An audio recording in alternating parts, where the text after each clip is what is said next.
up, everybody on YouTube? I'm ONH. Welcome to What's It Worth? And I'm going to be reviewing one movie that celebrates my totally unfavorite holiday, My Bloody Valentine.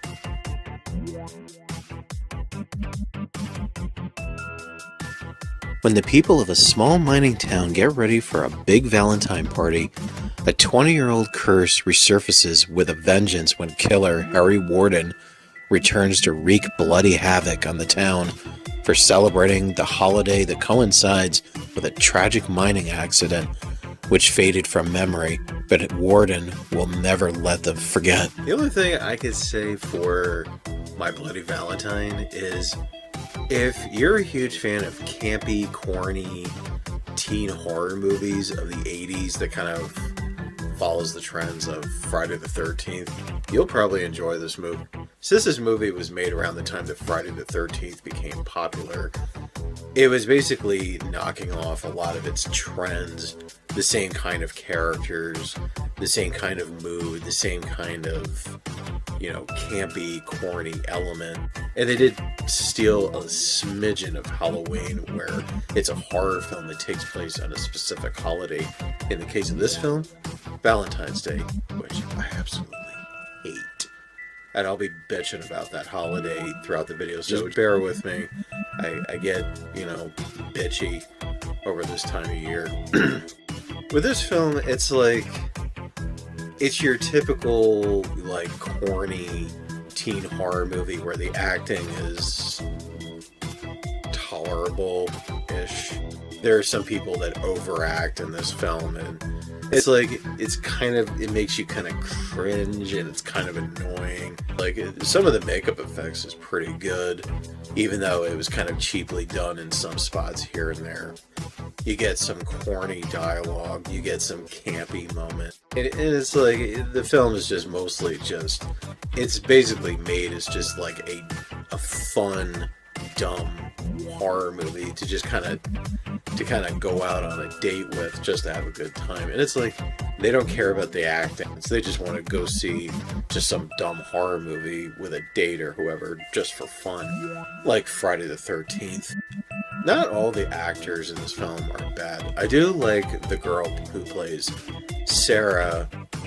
She actually did a pretty good job, even though she had some smidgens of okay moments. But above all, she was actually probably the best. But it's most of the other actors, they just overdo their part.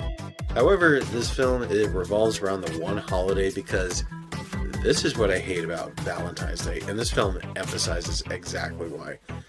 It's love is in the air, and it's no, it's more like hormones. It's there's a lot of sexual competition, the love triangle bullshit. It's you know what, this holiday just pisses me off, because pretty much it's all the BS about Valentine's Day that makes it one of the most unbearable holidays. And despite the fact that I hate Valentine's Day, I would never go to the extents that Harry Warden goes to, where he just goes, I'd be more you know what, I'm done, I'm out. Though I am amazed that no one has noticed that Valentine's Day is also initialed VD. However, there was one admirable element to this film that was okay, well, that makes me feel a little bit better. Which, it's the couple where it's the brunette, and she's dressed in red, I forgot her name, and she's dating this fat guy, and I'm you know what? That right there is love. That's something I admire, because it shows that she's moved past shallow-mindedness, and she loves the guy regardless of what he looks like, because she loves him for who he is and not by what he looks like. She's not one of those ditties who fall for tight abs and big arms. She loves the guy as a person and not for his appearance. And I find that admirable, and to me, that's real love. And it's such a shame that he dies at the end and his girlfriend is left distraught. I was oh. Oh, and of course in My Bloody Valentine, if you're one of those that's expecting a lot of graphic nudity and some good old sex scene. This film has none of it. They tease some sex scenes, but you don't see shit in this film. And the closest thing to nudity you're going to see is just pin-up girls in the bar. So, drop the baby lotion and put that sock away now. Even though My Bloody Valentine is just over-flooded with campy moments, corny dialogue, if you actually move past all that, the story itself actually is pretty good. If you listen to the narrative, especially when it revolves around the killer in the film, Harry Warden, his backstory is actually probably one of the biggest strong points in the film. So Harry Warden is one of the miners, because they're living in a mining town. It happened 20 years before, in the 1960s, where there was a Valentine's party. Valentine's Day was a big thing. And what happened was, two supervisors that were supposed to wait for the rest of the miners to clear the area, they left their post and just went like, oh no, they'll be fine. And what happened was there was a gas leak and the mines exploded, trapping all the miners inside. And nobody knew about it, until like the next day, and it took them like 6 weeks until they eventually got to the miners, and there was only one survivor, which was Harry Warden. And this guy went completely insane because in order to survive, he had to cannibalize his own coworkers, and he had to be institutionalized. And ever since then, he was completely destroyed.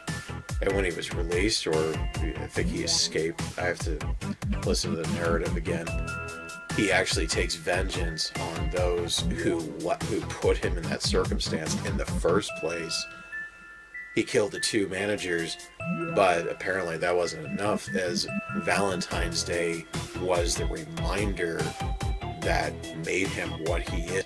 So anyone who celebrated Valentine's Day met gruesome deaths.